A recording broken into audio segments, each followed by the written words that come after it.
ৰাজ্যত অচিৰেই শিক্ষক নিযুক্তি প্ৰক্ৰিয়াত হ'ব ব্যাপক সালসলনি শিক্ষকৰ বদলিক লৈ মুখ্যমন্ত্ৰীৰ বৃহৎ ঘোষণা ভৱিষ্যতে বিদ্যালয় ভিত্তিক হ'ব শিক্ষকৰ নিযুক্তি পোৱা বিদ্যালয়ৰ পৰা বদলি নহ'ব শিক্ষকৰ একেখন বিদ্যালয়ৰ পৰাই ল'ব লাগিব অৱসৰ জুৰিয়াৰ কছাৰী গাঁৱত এগৰাকী মহিলাক পথৰ পৰা বলপূৰ্বক নি গছত বান্ধি দলবদ্ধ আক্ৰমণ মহিলাগৰাকীৰ হাঁহে আনৰ পুখুৰীত যোৱাক লৈ নিৰ্মম অত্যাচাৰ জুৰিয়া আৰক্ষীয়ে গোচৰ পঞ্জীয়ন নকৰাৰ অভিযোগ সেপ্টেম্বৰৰ ভিতৰত সামৰিব লাগিব সাংসদ গৌৰৱ পত্নীৰ পাকিস্তানৰে থকা সম্পৰ্কৰ তদন্ত এছআইটিক ডেডলাইন মুখ্যমন্ত্ৰী হিমন্ত বিশ্ব শৰ্মাৰ গৌৰৱ পত্নীৰ পাকিস্তান লিংক সন্দৰ্ভত এছআইটিয়ে লাভ কৰিছে বহু তথ্য 2025 বৰ্ষৰ গুণোৎসৱৰ ফলাফল ঘোষণা শংকৰদেৱ কলাক্ষেত্ৰত শিক্ষা বিভাগৰ বিশেষ অনুষ্ঠান প্ৰথম স্থানত শিৱসাগৰ দ্বিতীয় গোলাঘাট জিলা আৰু গুণোৎসৱত তৃতীয় স্থান লাভ কৰিছে ডিব্ৰুগড় জিলাই সোণাপুৰৰ যুগদলত ভয়ংকৰ পথ দুৰ্ঘটনাত থিতাতে মৃত্যু 3 জনৰ ৰখাই থোৱা ট্ৰাকত প্ৰচণ্ড খুন্দা তীব্ৰবেগী বাহনৰ জাগিৰোডৰ পৰা আহি আছিল দুৰ্ঘটনাগ্ৰস্ত বাহনখন সম্প্ৰতি সোণাপুৰ জিলা চিকিৎসালয়ত ৰখা হৈছে মৃতদেহকেইটা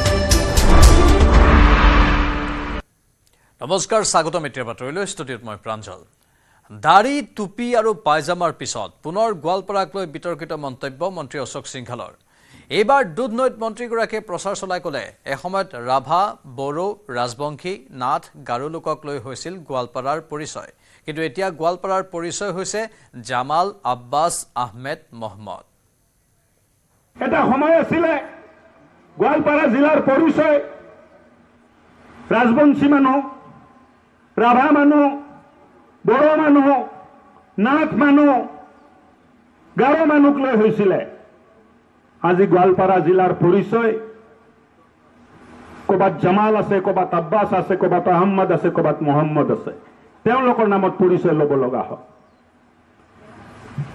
যোৱা 50 60 70 বছৰত প্ৰবজনৰ জৰিয়তে আমাৰ অঞ্চল আমাৰ জিলাৰ যিটো পৰিৱৰ্তন ঘটিলে তাৰ পৰিণাম আমি দেখিবলৈ পাই আছো আনফালে ইয়াৰ পূৰ্বে দাঢ়ি টুপি পায়জামাক লৈ বিতৰ্কিত মন্তব্য কৰিছিল মন্ত্ৰী অশোক সিংঘালে মন্ত্ৰী অশোক সিংঘালৰ বিতৰ্কিত মন্তব্যক লৈ পশ্চিম গোৱালপাৰাৰ বিধায়ক একে ৰচিদ মণ্ডলৰ প্ৰতিক্ৰিয়া অভিভাৱক মন্ত্ৰী হৈ গোৱালপাৰাত জুই জ্বলাব আহিছে বুলি মন্তব্য কৰে বিধায়কজনে নিৰ্বাচনত জয় হ'বৰ বাবে এনে কথা ক'ব নালাগে বুলি মন্তব্য কৰি জিলাখনৰ অভিভাৱক মন্ত্ৰীৰ পৰা আঁতৰাই দিয়াৰ বাবে মুখ্যমন্ত্ৰীক অনুৰোধ জনাব বুলি মন্তব্য কৰে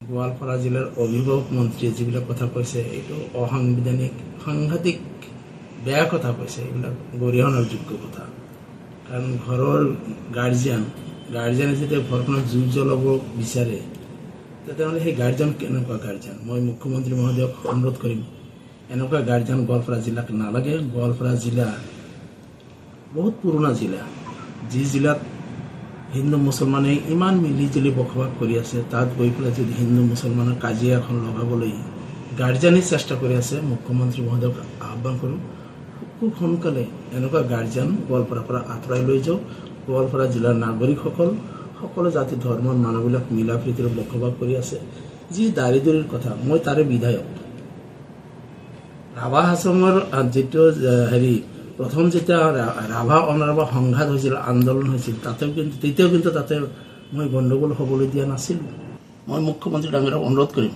যে নিয়ন্ত্ৰণ কৰক অসমখন শান্তিৰে আছে শান্তিত থাকিব দিয়ক অশান্তি সৃষ্টি কৰা ব্যক্তিক আপুনি নিয়ন্ত্ৰণ কৰক আনফালে মন্ত্ৰী অশোক সিংঘালৰ বিতৰ্কিত মন্তব্যক লৈ এআইডিএফৰ বিধায়ক হাফিজ ৰফিকুল ইছলামৰ প্ৰতিক্ৰিয়া গোৱালপাৰা বুলিলে টুপি দাড়ি বুলি কৈ থাকে কি বুজাব বিচাৰিছে ৰাভা হাছন বিলাকে টুপি পিন্ধে নেকি তাত থকা গাৰোখিনি টুপি পিন্ধে নেকি এইখিনি গোৱালপাৰীয়া নহয় নেকি তাত থকা দেশী হিন্দু ভাইখিনি যিখিনি ৰাজবংশী আছে সেইসকলে টুপি দাড়ি লুংগি পিন্ধে নেকি সেইসকল গোৱালপাৰীয়া নহয় নেকি এই চব কৈ থাকে কি বুজাব বিচাৰিছে গতিকে আৰু এইজন মানুহৰ কি কম মই ভাবো মুখ্যমন্ত্ৰী নাকি লগাওক এইজনক ক'ত নি আপোনাৰ মানে এইজন মন্ত্ৰী খালত মানে ডুবাব আপোনালোকৰ ইমেজ আপোনালোকৰ গতিকে মুখ্যমন্ত্ৰী ডাঙৰীয়াৰ প্ৰতি মোৰ আহ্বান থাকিল এইজন ব্যক্তিক নাকি লগাওক আৰু পাৰে যদি মন্ত্ৰী হ'বৰ পৰা এই ক্ষেত্ৰত বৰখাস্ত কৰক এজন মন্ত্ৰীৰ যোগ্যই নহয় এজন বাহিৰৰ মানুহ অসমীয়া মানুহৰ মানে তেখেতে অসমীয়া মানুহৰ প্ৰতি সদয় নহয়, অসমীয়া মানুহৰ দুখ দশাৰ কথা তেখেতে চিন্তা নকৰে। মন ইয়াত থাকিলে দায়িত্ব থাকিলে লুটপাটে কৰিব। গতিকে তেখেতে য'ত আছিল বনিয়া হৈ বিজনেছ কৰি সেই চবেই তেখেতক কৰিব দিয়াত ভাল। মন্ত্ৰী অশোক সিংহালৰ বিতৰ্কিত মন্তব্যক লৈ প্ৰতিক্ৰিয়া ৰিপুণ বৰাৰ। তেওঁলোকে সবতে কেৱল মুছলমানেই দেখে। এইবিলাক আমি ইয়াত কেইটা মুছলমান আছো কওকচোন, কেইটা আছো? সবতে খালি মুছলমান দেখিব, সবতে দাড়ি লুঙি কি কব, কবলেতো একো ৰাস্তা নাই তেওঁলোকৰ বেলেগ। তুমি যদি অশোক সিংঘাল তুমি যদি কৈছা যে গোৱালপাৰা মানে দাড়ি টুপি লুঙি, কিয় আহিছা ইয়াত? কিয় আহিছা প্ৰচাৰ চলাবলৈ? তোমালোকে কিয় ভোট বিচাৰি আহিছা তেতিয়াহ'লে? দাড়ি লুঙি টুপি, আমাৰ দাড়ি লুঙি টুপি আছে নেকি? মইতো আজি ইমান ঘূৰি আছো গোটেইবিলাক গাঁৱত, এইবিলাক ভূমিপুত্ৰ নহয় নেকি? IPLৰ উন্মাদনাৰ মাজতে গ্ৰেপ্তাৰ দুটা IPL জুৱাৰী। ৰৌতা আৰক্ষীয়ে গ্ৰেপ্তাৰ কৰে IPL জুৱাৰী দুটাক। এখন কম্পিউটাৰৰ দোকানৰ পৰা গ্ৰেপ্তাৰ ইমৰান নামৰ এজনক। বেটিং এপেৰে জড়িত দুজনৰ নাম উল্লেখ ধৃত ইমৰানৰ। ঢেকিয়াজুলিৰ ৰুস্তম আলী, তপন পালৰ নাম উল্লেখ ইমৰানৰ। তপন পালকো গ্ৰেপ্তাৰ কৰে ৰৌতা আৰক্ষীয়ে। দুয়োৰে পৰা জুৱাত ব্যৱহৃত কেইবাটাও মোবাইল জব্দ কৰা হয়। গোচৰ পঞ্জীয়ন কৰি দুয়োকে কাৰাগাৰলৈ প্ৰেৰণ কৰে আৰক্ষীয়ে।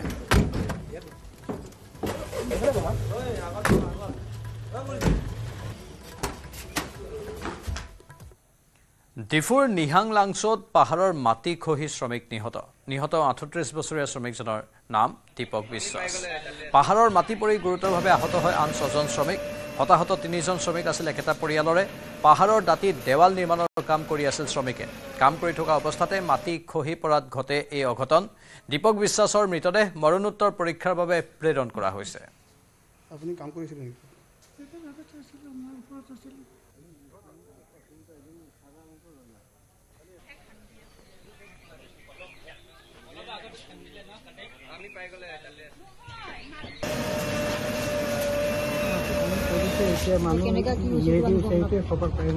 মানে আপোনাৰ কোন হয় ইয়াত ঘটনা? টকাই আছে, ভতিজা আছে। আপোনাৰ মানে আপোনাৰ দাদা আৰু ভতিজাও আছে? মানে কি কাম কৰি থাকোতে হৈছে? মাটি কাটিছিলে।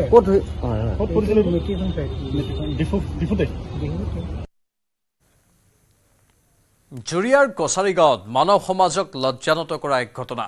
এটা সাধাৰণ কথাতে এগৰাকী মহিলাক পথৰ পৰা টানি নি গছত হাত ভৰি বান্ধি দলবদ্ধ আক্ৰমণ কৰিলে। মহিলাগৰাকীৰ পোহনীয়া হাঁহে আনৰ পুখুৰীলৈ যোৱাক লৈ চলালে চৰম অত্যাচাৰ। পুখুৰীটোৰ গৰাকী মঞ্জৰুল ইছলামৰ পৰিয়ালৰ লোকে অসহায় মহিলাগৰাকীৰ ওপৰত চলালে এই বৰ্বৰ আক্ৰমণ। মহিলাগৰাকীক মাৰপিট কৰাৰ লগতে বস্ত্ৰ ফালি শৰীৰৰ বিভিন্ন অংগত আঘাত কৰি নিৰ্যাতন চলোৱাৰ অভিযোগ উঠিছে। এই ভয়ংকৰ ঘটনাৰ পিছতে জুৰিয়া আৰক্ষীৰ কাষ চাপিছিল ভুক্তভোগী মহিলাগৰাকী। কিন্তু জুৰিয়া আৰক্ষীয়ে গোচৰ পঞ্জীয়ন নকৰাৰ অভিযোগ ভুক্তভোগীৰ। আৰক্ষীৰ ভূমিকাক লৈ ক্ষুব্ধ হৈ সংবাদ মাধ্যমৰ জৰিয়তে ন্যায় বিচাৰি মুখ্যমন্ত্ৰীক কাটৰ আহ্বান জনালে ভুক্তভোগী মহিলাগৰাকীয়ে।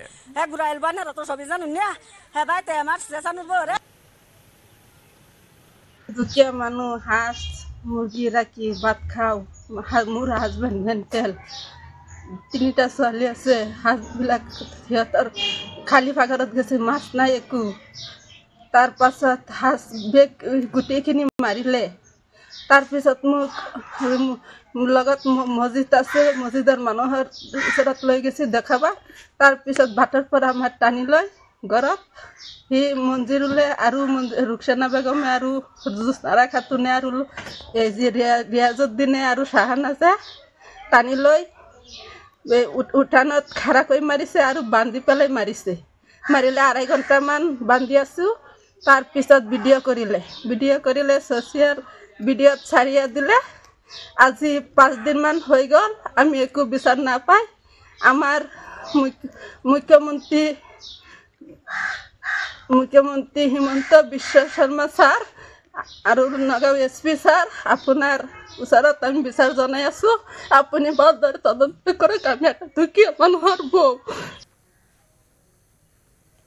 ৰাজ্যত অচিৰেই শিক্ষক নিযুক্তি প্ৰক্ৰিয়াত হ'ব ব্যাপক সালসলনি। শিক্ষকৰ বদলিক লৈ মুখ্যমন্ত্ৰীৰ বৃহৎ ঘোষণা। ভৱিষ্যতে বিদ্যালয় ভিত্তিক হ'ব শিক্ষকৰ নিযুক্তি। যি বিদ্যালয়ত নিযুক্তি পাব তাতেই কৰিব লাগিব উৰে জীৱন চাকৰি। নিযুক্তি পোৱা বিদ্যালয়ৰ পৰা বদলি নহ'ব শিক্ষকৰ। এজনীয়া শিক্ষক থকা বিদ্যালয়ৰ সমস্যা দূৰ কৰাৰ বাবে মুখ্যমন্ত্ৰীৰ এই ব্যৱস্থা বিদ্যালয়সমূহে নিজাববীয়াকৈ দিব পাৰিব শিক্ষক নিযুক্তিৰ বিজ্ঞাপন প্ৰাথমিক শিক্ষা বিভাগে শিক্ষক নিযুক্তিৰ বিজ্ঞাপন নিদিলেও হ'ব মেধাৰ ভিত্তিতে দিয়া হ'ব শিক্ষক নিযুক্তি টেট উত্তীৰ্ণৰ লগতে শিক্ষক নিযুক্তিত অন্যান্য চৰ্ত প্ৰযোজ্য হ'ব বিদ্যালয় ভিত্তিক নিযুক্তি হ'লে বদলিৰ সমস্যাও কমিব গুণোৎসৱৰ ফলাফল ঘোষণাৰ মাজতে মুখ্যমন্ত্ৰীৰ এই মন্তব্য অসমত আছে 2000ৰো অধিক এজনীয়া শিক্ষকৰ বিদ্যালয় এই বিদ্যালয়সমূহত শিক্ষক ৰখাৰ স্বাৰ্থত এই ব্যৱস্থা মুখ্যমন্ত্ৰীৰ অহা 10 বছৰৰ ভিতৰত শিক্ষক নিযুক্তিৰ সমগ্ৰ প্ৰক্ৰিয়া নতুন কৰাৰ বাবে শিক্ষা বিভাগক আহ্বান AI আৰু ডিজিটেল ব্যৱস্থাৰে মেধাৰ ভিত্তিত শিক্ষক নিযুক্তি দিব লাগিব বুলি উল্লেখ কৰে মই শিক্ষা বিভাগক আহ্বান জনাম যে এজনীয়া শিক্ষক থকা স্কুল বিলাকক লৈ আপোনালোকে এটা বেলেগ কেডাৰ সৃষ্টি কৰক আৰু শিক্ষক নিযুক্তিৰ প্ৰক্ৰিয়া সেই স্কুল কেইখনৰ বিপৰীতে নিযুক্তি আৰম্ভ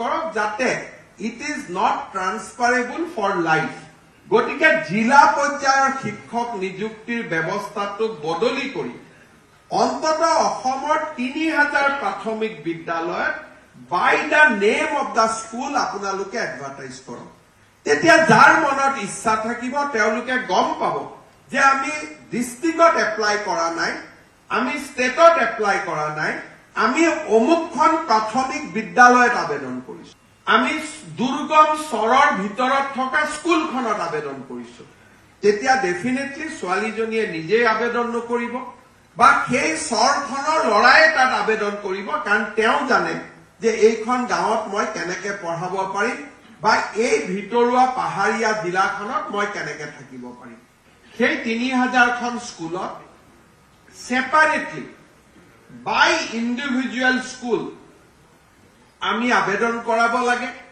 আৰু তাতে লিখি দিব লাগে যে এইটো এটা সেপাৰেট কেডাৰ হয় ইয়াৰ পৰা ট্ৰান্সফাৰ পোষ্টিং কেতিয়াও কৰিব পৰা নাযাব অৰ্থাৎ ডিব্ৰুগড় জিলাৰ ষ্টুডেণ্ট এজনে সাউথ সালমাৰা স্কুল এখনত তেতিয়া নিজে আবেদন নকৰে প্ৰথমতে জিলাখনৰ নামত আবেদন কৰি ট্ৰান্সফাৰ আৰু পোষ্টিঙৰ যিটো ব্যৱস্থা শিক্ষা বিভাগত লাহে লাহে নেক্সট 10 ইয়াৰ্স আমি তাক নোহোৱা কৰিব লাগে জিলাৰ পৰিৱৰ্তে স্কুলক আমি কেডাৰ বনাব লাগে আৰু লাহে লাহে স্কুলত যেতিয়া আমি কেডাৰ বনাম even in high school higher secondary school নিযুক্তিৰ প্ৰক্ৰিয়াটো টান হ'ব কম্পিউটাৰত বহুত বেছি কাম কৰিব লাগিব কিন্তু মই ভাবো যে AI দিনত it is not a difficult job not a tough job আমি এটা অহা 18 মাহত আপোনালোকে এটা ব্যৱস্থা কৰক যে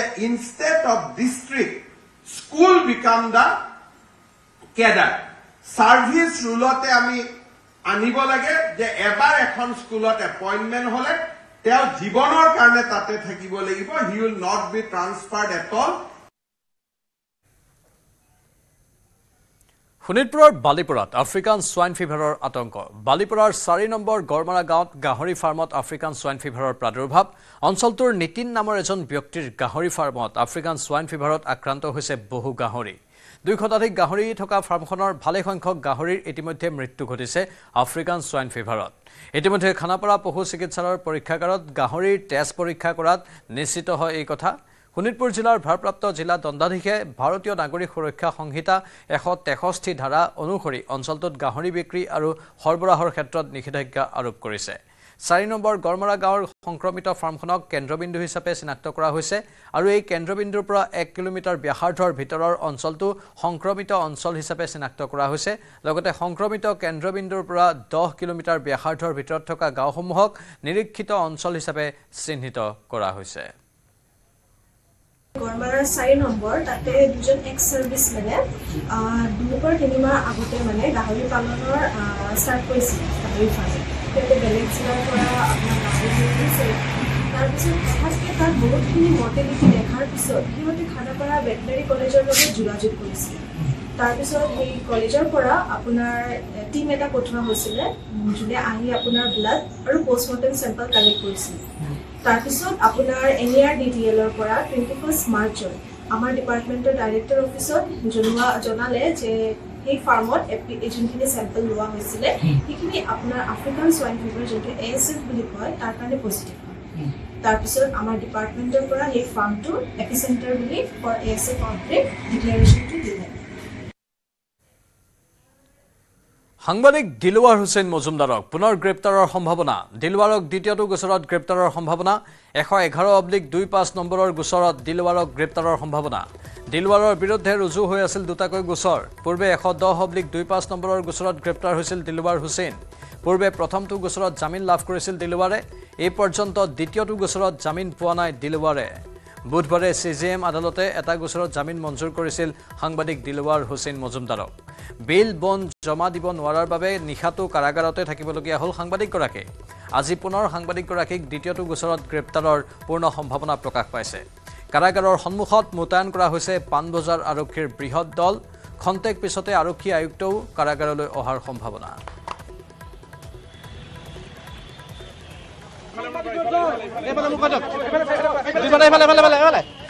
গণতন্ত্ৰৰ জয়, সংবাদ প্ৰতিষ্ঠানৰ জয়, সকলো সাংবাদিকৰ জয়। দুৰ্নীতিৰ বিৰুদ্ধে সাংবাদিকসকলৰ যুঁজ অব্যাহত থাকিব। জয় আই অসম, জয় সাংবাদিকসকল, জয় আই অসম।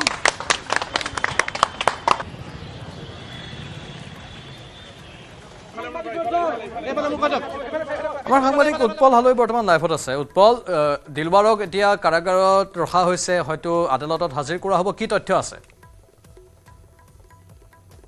হয় চাওক, দিলৱাৰ হুছেইন মজুমদাৰ যেতিয়া আটক হৈছিলে প্ৰথম পৰ্যায়ত, তেতিয়া এক প্ৰকাৰ সাংবাদিকসকলে প্ৰতিবাদ কৰিছিলে। গুৱাহাটী প্ৰেছ ক্লাবৰ পৰা ৰেলী ওলোৱা পৰিলক্ষিত হৈছিলে আৰু পৰৱৰ্তী পৰ্যায়ত আৰক্ষীৰ ফালৰ পৰা স্পষ্টীকৰণ দিয়া হৈছিলে যে 110/2025 পাণবজাৰ থানাৰ অধীনত ৰুজু হোৱা গোচৰ, যি গোচৰ শিশুপাল বড়ো নামৰ এজন লোকে দিছিলে, সেই গোচৰৰ ভিত্তিত তেওঁক গ্ৰেপ্তাৰ কৰা হৈছিলে। আৰু কালিৰ দিনটোতে সেইগৰাকী বেইল পাইছিলে দিলৱাৰ হুছেইন মজুমদাৰে। কিন্তু বেইল পোৱাৰ পিছত যি যাৱতীয় কাম কাজ থাকে, সেই কাম কাজৰ অন্তত বা উপযুক্ত সাক্ষী প্ৰমাণ দিলে মুকলি আকাশলৈকে আহিব পাৰিলেহেঁতেন। কিন্তু আজি আন এটা গোচৰ 111/2025 পাণবজাৰতে ৰুজু হৈছে, যিটো গোচৰ এইবাৰ এপেক্স বেংক কৰ্তৃপক্ষই দাখিল কৰিছে। আৰু এই মুহূৰ্তত ইয়াতে সতীৰ্থ দেখুৱাব এইখন পাণবজাৰ থানাৰ বাহন, আৰু পাণবজাৰ থানাৰ বাহন আহি ইতিমধ্যে সাজু হৈছে যে। আৰু আমাৰ ওচৰত আন এটা তথ্য আছে যে মহানগৰৰ আৰক্ষী আয়ুক্তগৰাকী নিজে আহি হয়তো আজি গ্ৰেপ্তাৰ কৰিব পাৰে, তেনেধৰণৰ এটা সম্ভাৱনা বা আমাৰ ওচৰত প্ৰকট হৈ পৰিছে। আৰু কিছু তথ্য জানিবৰ বাবে চেষ্টা কৰিম যে কি নতুনকৈ গোচৰ জাপি দিয়া হৈছে আৰু কৰ্চ কাৰেণ্টৰ বিষয়ববীয়া সকলো আছে। আৰু আপুনি গোটেই কেছটো চাই আছিলে, কি হৈ আছে এতিয়া? বৰ্তমান দিলৱাৰ হুছেইন মজুমদাৰে যিহেতু কালি এটা গোচৰত জামিন লাভ কৰিছে আৰু তেখেতৰ ওপৰত দুটাকৈ গোচৰ জাপি দিয়া হৈছিল। প্ৰথমটো গোচৰত জামিন লাভ কৰাৰ পাছতে এতিয়া দ্বিতীয়টো গোচৰত গ্ৰেপ্তাৰ কৰা হৈছে দিলৱাৰ হুছেইন মজুমদাৰক। গ্ৰেপ্তাৰৰ বাবে প্ৰস্তুতি প্ৰায় সম্পূৰ্ণ হৈ উঠিছে, যিহেতু তেখেত কালিৰ দিনটোত তেখেতৰ যিসমূহ পেপাৰ ৱৰ্ক সেইখিনি সম্পূৰ্ণ হৈ উঠা নাছিল। আৰু সম্পূৰ্ণ হৈ নুঠাৰ কাৰণে তেখেতক আৰক্ষীয়ে জিম্মাত বিচাৰিছিল, 5 দিনৰ জিম্মাত বিচাৰিছিল যদিও আদালতৰ মজিয়াত কালিৰ দিনটোত অসম আৰক্ষীয়ে মুখ থেকেচা খাইছে। কালি অসম আৰক্ষীৰ জিম্মাত নিদিলে আদালতে, তাৰ পৰিৱৰ্তে ন্যায়িক জিম্মালৈ প্ৰেৰণ কৰা হ'ল। আৰু যিহেতু ন্যায়িক জিম্মাৰ ম্যাদ আজি শেষ হ'ব আৰু ম্যাদ শেষ হোৱাৰ পাছত তেখেত কাৰাগাৰৰ ভিতৰৰ পৰা ওলাই আহিব আৰু ওলাই অহাৰ লগে লগে পুনৰবাৰ গ্ৰেপ্তাৰৰ বাবে সেয়ে সাজু হৈ আছে। ইতিমধ্যে কেইবাখনো গাড়ী আৰক্ষীৰ তৰফৰ পৰা সাজু হৈ আছে আৰু দিলৱাৰ হুছেইন মজুমদাৰক ষড়যন্ত্ৰমূলকভাৱে পুনৰবাৰ গ্ৰেপ্তাৰ কৰিবৰ বাবে এই মুহূৰ্তত আৰক্ষী সাজু। কি গোচৰ ৰুজু কৰিছে, কেনেকুৱা ধৰণৰ? দ্বিতীয়টো গোচৰ তৰা হৈছিল পাণবজাৰ থানাত 111/25 নম্বৰ গোচৰ যিটো ৰুজু হৈছে, সেই গোচৰটো তৰিছিল এপেক্স বেংকৰ MD ডম্বৰু শইকীয়াই। সেই গোচৰটোত তেখেতে বেংকৰ গুৰুত্বপূৰ্ণ ফাইল চুৰিৰ অপচেষ্টা বুলি তেখেতে তাত অভিযোগ উত্থাপন কৰিছিল, এটা ভুৱা অভিযোগ উত্থাপন কৰিছিল। আৰু সেই অভিযোগৰ ভিত্তিতে আজি গ্ৰেপ্তাৰ কৰাৰ সম্ভাৱনা আছে বুলি জানিব পাৰিছো। আৰু নতুনকৈ কিছু ধাৰা, জামিনবিহীন ধাৰা হয়তো এই গোচৰটোত সন্নিৱিষ্ট কৰা হ'ব পাৰে। গোচৰটো কেতিয়া ৰুজু কৰা হৈছিল, যিহেতু কাইলৈ আপোনালোকে এটা গোচৰতহে এপ্লাই কৰিছিলে মুকলিৰ বাবে, আৰু এই গোচৰটো নতুনকৈ দিয়া হৈছিল? এইটো গোচৰ নতুনকৈ দিয়া নহয়, গোচৰটো একেদিনাই দিয়া হৈছিল, দুখন পৃথক পৃথক এজাহাৰ দাখিল কৰা হৈছিল। এই মুহূৰ্তত আমি জনালো যে 110ত এটা গোচৰ, আন এটা গোচৰ 111/25 উল্লেখ কৰা হৈছে যে এইবাৰ হয়তো পূৰ্বৰ যিটো গোচৰ আছিলে এদিনৰ ভিতৰতে জামিন পাইছিলে ন্যায়ালয়ত, আৰক্ষী প্ৰশাসনে সেইসমূহ প্ৰয়োজনীয় নথি পত্ৰ জমা দিব পৰা নাছিলে। এইবাৰ যিটো গোচৰ লাগিব বা যি ধাৰা লাগিব সেয়া হয়তো BNSৰ অধীনত নতুন ধাৰা সংযোজিত হ'ব, যি ধাৰা তেখেতসকলে মুকলি আকাশলৈকে আহিব নোৱাৰিব। আৰু আমি উল্লেখ কৰিছো যে আমাৰ হাতত থকা তথ্য অনুযায়ী 3খনকৈ পাণবজাৰ আৰক্ষী থানাৰ বাহন আহিছে। এখন যিখন বলেৰো বাহন অতি থৈ দেখুওৱা আছে এই মুহূৰ্তত টেলিভিছনৰ স্ক্ৰীণত, এইখন পাণবজাৰ আৰক্ষী থানাৰ বাহন। আৰু পাণবজাৰ আৰক্ষীৰ পৰা প্ৰায় এটা 10জনীয়া দল আহিছে আৰু লগত যি ধৰণৰ বেটেলিয়ান গেটৰ যুৱক যুৱতী থাকে, ছোৱালী থাকে, আৰক্ষীৰ পুৰুষ মহিলা থাকে, সেইসকল আহি উপস্থিত হৈছে। প্ৰায় 30জনতকৈ অধিক আৰক্ষী ইয়াতে নিযুক্তি এই মুহূৰ্তত মোতায়েন কৰা হৈছে। আৰু সমান্তৰালভাৱে 110 নম্বৰ গোচৰত যদিও বেইল পাইছিলে, এতিয়া 111 নম্বৰ গোচৰত পুনৰ হয়তো কেন্দ্ৰীয় কাৰাগাৰৰে আলহী হৈ থাকিব লাগিব দিলৱাৰ হুছেইন মজুমদাৰ। আৰু এইখিনি মুহূৰ্তত উল্লেখ কৰিব বিচাৰিম যে আমাৰ হাতত আন এটা তথ্য আহি পৰিছে যে আৰক্ষী আয়ুক্তগৰাকী অহাৰো কিন্তু সম্ভাৱনা আছে। কেন্দ্ৰীয় কাৰাগাৰৰ কেইবাগৰাকী উচ্চপদস্থ বিষয়াৰ লগত যোগাযোগ কৰিছিলোঁ তেখেতসকলে এক প্ৰকাৰ সষ্টম হৈ আছে যে যদি আৰক্ষী আয়ুক্তগৰাকীয়ে জেইলখনো দেখুৱাব তেনেধৰণৰ এক প্ৰকাৰ তেখেতসকলৰ মাজতো কিন্তু কথাবাৰ্তা চলি আছে এক প্ৰকাৰ দিলৱাৰ হুছেইন মজুমদাৰক পূৰ্বৰে গোচৰটো আছিলে যে SC/ST বা যিসকল শিডিউল কাষ্টৰ লোক থাকে তেখেতসকলক যদি অৱমাননা কৰে সেই গোচৰ সংক্ৰান্তে গ্ৰেপ্তাৰ কৰা হৈছিলে আৰু আজি নতুনকৈ ভিতৰ ভাগত যি ফাইল চুৰিৰ এটা বেহু আছিলে বা ফাইল চুৰি হোৱাৰ গোচৰতহে গ্ৰেপ্তাৰ কৰিব বুলি আশা কৰিছে বা তেনেকুৱা ধৰণৰ হ'ব পাৰে বুলিহে আশা কৰা হৈছে ধন্যবাদ দুৰ্নীতিৰ বিৰুদ্ধে সাংবাদিকসকলৰ যুঁজ অব্যাহত থাকিব জয় আই অসম জয় সাংবাদিকসকল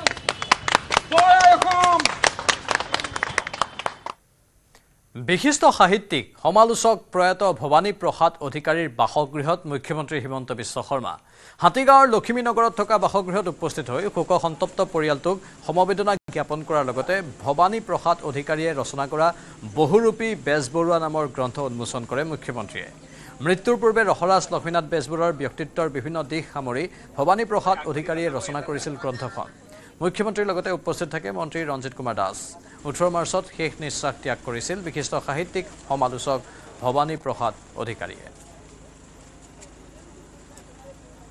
বিশিষ্ট শিক্ষাবিদ ভাষাতত্ত্ববিদ গৱেষক সমালোচক কবি গীতিকাৰ প্ৰবন্ধ লেখক নাট্যকাৰ তথা অসম সাহিত্য সভাৰ এগৰাকী অতি সুসংগঠক ভৱানী প্ৰসাদ অধিকাৰী দেৱৰ 18 মাৰ্চৰ পুৱা তেখেত পৰলোক প্ৰাপ্তি হয় এই সংসাৰৰ পৰা আঁতৰি যায় মৃত্যুৰ কেইদিনমান আগলৈকে তেখেতে ৰচনাতে ব্যস্ত আছিল বহুৰূপী বেজবৰুৱা নামে তেখেতে লক্ষ্মীনাথ বেজবৰুৱা সাহিত্যৰথী লক্ষ্মীনাথ বেজবৰুৱাৰ ব্যক্তিত্বৰ বিভিন্ন দিশ সাৱলীল আৰু গৱেষণাধৰ্মী ৰচনাৰে ৰচনা কৰি গৈছিল গ্ৰন্থখনত বেজবৰুৱাদেৱৰ গল্প মহাপুৰুষ শ্ৰীমন্ত শংকৰদেৱৰ প্ৰতি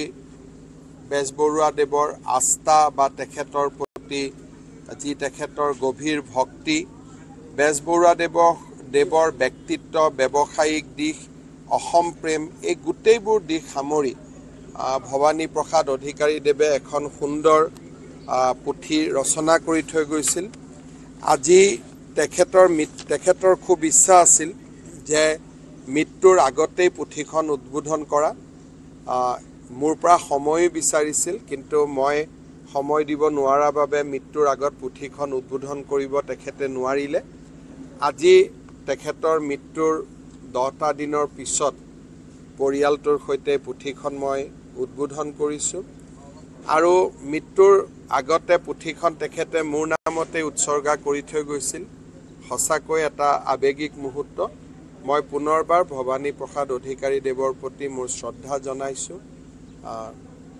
বিদেহী আত্মাৰ সদ্গতি কামনা কৰিছোঁ আৰু শোকাকুল পৰিয়ালটোৰ প্ৰতি মোৰ সমবেদনা জ্ঞাপন কৰিছোঁ গৌৰৱ গগৈৰ পত্নীৰ পাকিস্তানৰ লিংক সন্দৰ্ভত SITৰ তথ্য লাভ ছেপ্টেম্বৰত তদন্ত সামৰিবলৈ কোৱা হৈছে SITক এই মন্তব্য মুখ্যমন্ত্ৰী হিমন্ত বিশ্ব শৰ্মাৰ I think there are many more important revelation is there. SIT has been able to establish a close link between the Pakistan and India's Pakistan establishment and some of the individual from India and this investigation is ongoing. We have already asked SIT to close the investigation by September and I will be able to reveal you more by September. Assam ভাষিক সংখ্যালঘু উন্নয়ন বোৰ্ডৰ উদ্যোগত ৰবীন্দ্ৰ সংগীত আৰু ৰবীন্দ্ৰ নৃত্য প্ৰতিযোগিতাৰ আয়োজন 12 এপ্ৰিলৰ পৰা 28 এপ্ৰিললৈ অসমৰ বিভিন্ন জিলাৰ 20খন ঠাইত অনুষ্ঠিত হ'ব বাছনি প্ৰক্ৰিয়াৰ অনুষ্ঠান অহা 10 আৰু 11 মেত গুৱাহাটীৰ শ্ৰীমন্ত শংকৰদেৱ কলাক্ষেত্ৰত অনুষ্ঠিত হ'ব 20খন চহৰৰ ভিতৰত প্ৰায় 5,000ৰ অধিক প্ৰতিযোগীয়ে অংশগ্ৰহণ কৰিব বুলি আশাবাদী উদ্যোক্তাসকল নৱকান্ত বৰুৱা লক্ষহীয়া দাস ডক্টৰ নিৰ্মল প্ৰভা বৰদলৈ ডক্টৰ বীৰেন্দ্ৰনাথ দত্ত দিলীপ শৰ্মা পুলক বেনাৰ্জীৰ দ্বাৰা অনুদিত আৰু গোৱা অসমীয়া ভাষাৰ ৰবীন্দ্ৰ সংগীত পৰিৱেশন কৰিব পাৰিব 12 মেত গুৱাহাটীৰ মহাপুৰুষ শ্ৰীমন্ত শংকৰদেৱ আন্তৰ্জাতিক প্ৰেক্ষাগৃহত পুৰস্কাৰ প্ৰদান অনুষ্ঠান অনুষ্ঠিত হ'ব আমি ৰবীন্দ্ৰ জয়ন্তীৰ উপলক্ষে ৰবীন্দ্ৰ নৃত্য আৰু ৰবীন্দ্ৰ সংগীতৰ আমি কম্পিটিশ্যন পাতিব গৈ আছোঁ গোটেই অসমত আৰু আমাৰ এই বছৰ 20টা চেণ্টাৰ হ'ব 20টা চেণ্টাৰ বুলি ক'লে আমাৰ শিলচৰ হাইলাকান্দি শ্ৰীভূমি ধুবৰী বিজনী বৰপেটা ৰোড তেজপুৰ নগাঁও বঙাইগাঁও টংলা খাৰুপেটীয়া কোকৰাঝাৰ এইপিনে হ'ব আপোনাৰ হুজাই লংকা লামডিং গুৱাহাটী তিনচুকীয়া ডিব্ৰুগড় মৰিয়ানী আৰু হাফলং এই 20টা স্থানত আমাৰ চেণ্টাৰ লেভেল কম্পিটিশ্যনবিলাক হ'ব য'ত আমাৰ বাছনি হ'ব যিটো অডিশ্যন বুলি কোৱা হয় এটা চেণ্টাৰৰ পৰা 18 আহিলে 20টা চেণ্টাৰ মিলি 360 তাৰমানে টোটেল 360 পাৰ্টিচিপেণ্টছ গোটেই অসমৰ পৰা আহি গুৱাহাটীত কম্পিটিশ্যন হ'ব ষ্টেট লেভেল 10 তাৰিখ আৰু 11 মে 10th মে আৰু 11th মে আৰু এই কম্পিটিশ্যনটো আমাৰ শ্ৰীমন্ত শংকৰদেৱ কলাক্ষেত্ৰত হ'ব 12 তাৰিখে ফাইনেল প্ৰগ্ৰাম হ'ব য'ত আমি প্ৰাইজ ডিষ্ট্ৰিবিউশ্যন থাকিব আৰু বাতৰি এইখিনি সময় হৈছে বাণিজ্যিক বিৰতিৰ